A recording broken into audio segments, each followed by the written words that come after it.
Hello everyone. In this video, I'll be talking about the origin, insertion, nerve supply and action of deep group of posterior compartment muscles.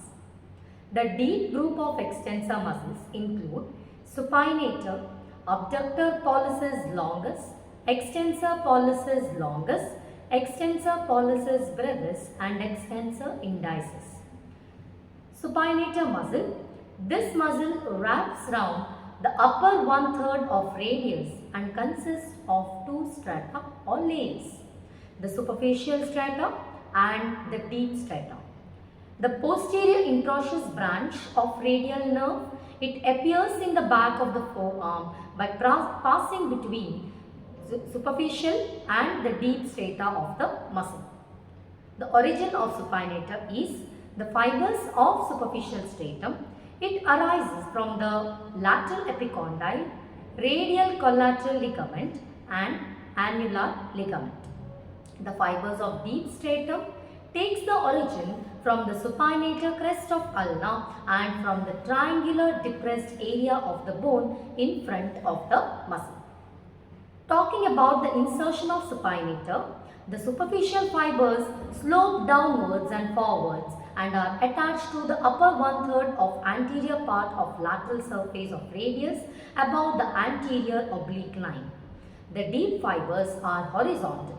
They wrap the radius from behind and are inserted into the bone between the anterior and posterior oblique lines.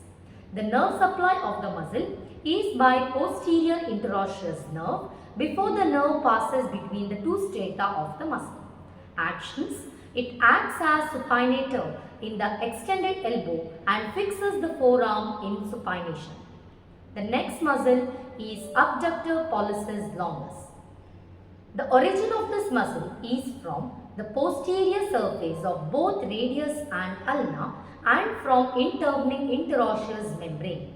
From radius, the muscle fibers takes origin from middle one-thirds distal to the supinator. The ulnar origin extends up to the anconeus. The muscle emerges downwards and laterally between the posterior and lateral group of superficial extensor muscles. The muscle forms a tendon which spirals round the brachioradialis and radial extensors of the wrist.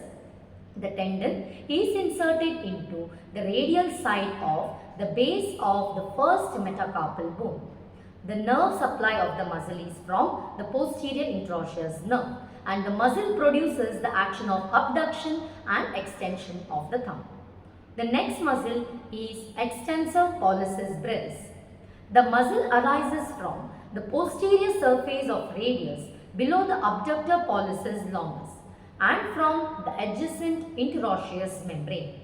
The muscle lies medial to and closely follows the course of abductor pollicis longus. The muscle tendon is inserted into the dorsal surface of the base of proximal phalanx of the thumb.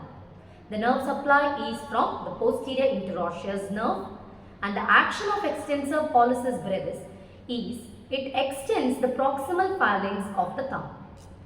Next is extensor pollicis longus. This muscle takes its origin from the posterior surface of shaft of ulna below the abductor pollicis longus and from adjacent interosseous membrane. The muscle tendon passes deep to the extensor retinaculum and lodges in a groove just medial to the dorsal tubercle of Lister of radius. This tubercle acts as pulley around which the tendon changes the direction, passes downwards and laterally, crossing superficial to the extensor carpi radialis longus and brevis. Finally, the tendon is inserted into the dorsal surface of base of distal phalanx of the thumb. The nerve supply is from the posterior interosseous nerve and the action is it extends the distal phalanx of the thumb. Next is extensor indicis.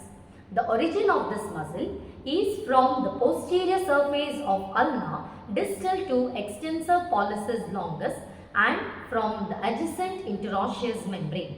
The muscle tendon passes beneath the extensor retinaculum and lodges in a compartment deep to the tendons of extensor digitorum, close to the head of second metacarpal bone. It joins with the index tendon of extensor digitorum on its ulnar side and enters in the formation of dorsal digital expansion of index finger.